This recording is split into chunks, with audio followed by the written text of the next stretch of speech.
Jordan, welcome to the Tonight Show. I'm happy you're here. I'm a big fan. It's the first time we're getting a chance to talk to you. I love this. Jimmy, thank you for having me. Thanks for being here. It's the Tonight Show. How about that? Come on, bud. Come on. You look fantastic. Oh, thank you very much. I dressed up for you.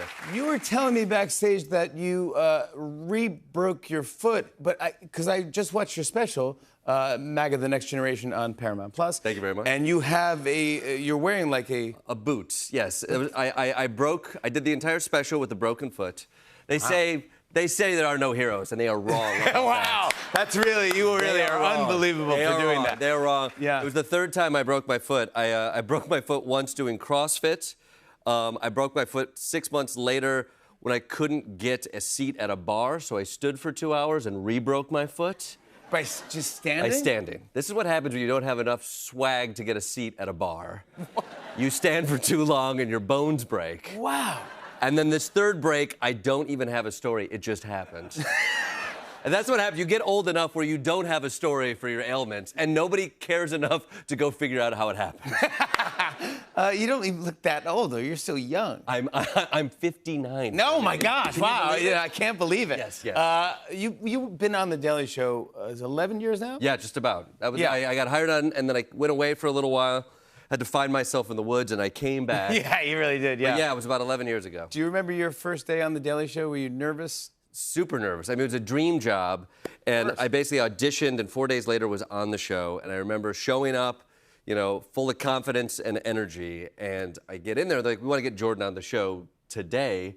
And what just happened in the news was Crimea was invaded by Russia. We're like, great, we'll have Jordan cover this and do a bit on Crimea.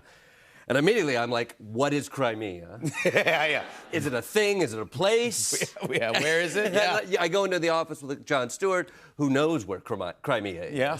He's written editorials based on what's happening in Crimea. He has opinions about it. And I realize I'm in way over my head, and we have to figure out a way to make this work. And luckily, the people at The Daily Show are some of the smartest folks there.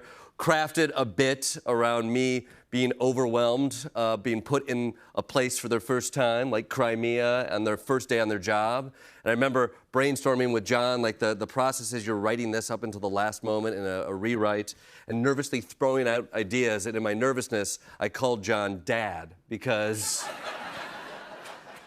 I think I wanted, at that point, to make Dad happy. Yeah, okay. Yeah, Put that in the bit, and it's the first joke I got on the show. And I remember right before I go out, like so nervous backstage before going on the Daily Show, and Jon comes over and he gave me advice that I cherish to this day. He says, don't up. Wow, that's amazing. Legend, and he's a legend.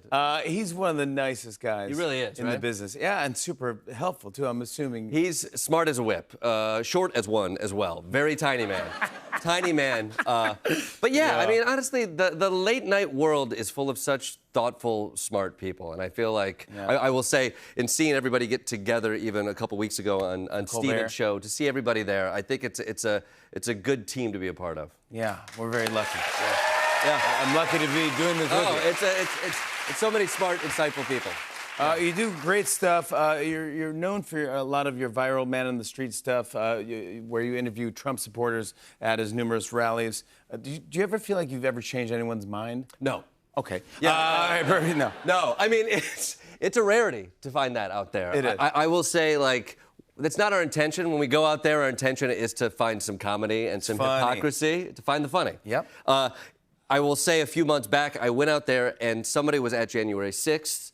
She was arrested, spent time in prison, and she changed her mind about the MAGA sphere. And she was seeking out news outlets. And people were so excited to talk to her about that. But it shows you how rare it is to find somebody who is so open about changing their mind. So much so that, like, anybody will talk to her, and she wants to talk to anybody about that experience. Wow. I think so often the people I talk to, and it happens on both sides, like, this becomes beyond the things they believe, it becomes their identity. And the idea of changing your mind means changing who you are as a person. And I think that's part of the drama that we're in, is we can't debate politics out on the road because we've made this basically a calling card for our own personality. And I think if you get away from the cameras, if you talk to people about who who they are, what they actually believe. Some of their own uncertainties come out, and you actually find a little bit of that space where somebody can change their mind. But it rarely happens in front of the camera. It's well written and well performed. You're very quick. And gosh, it's so funny when you. I just watched the special MAGA: The Next Generation, and man, oh man, you're trying to relate to these college kids. Yeah. And you're like, hey, I think I'm too old to relate. I mean, what do you have? Boondock Saints posters in your dorm? And they didn't. They don't even know what that is, Jimmy. Boondocks. That's such a funny reference. That's such a funny reference. And then you call it back later. You go, what do you have? Boondock Saints 2 posters? How am I supposed to connect with these kids, It made Jimmy? me laugh. It's so funny, dude. The kids looking at you like, what are you talking about? I'd never heard of that movie. There's a decent chance I am not the voice of that generation. She made me laugh.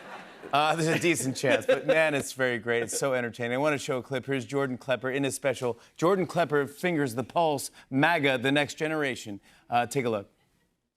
It was becoming clear that the MAGA youth were different from conservatives of the past. Fewer policies about taxes, more policies about owning libs and bringing guns out when the sun's out.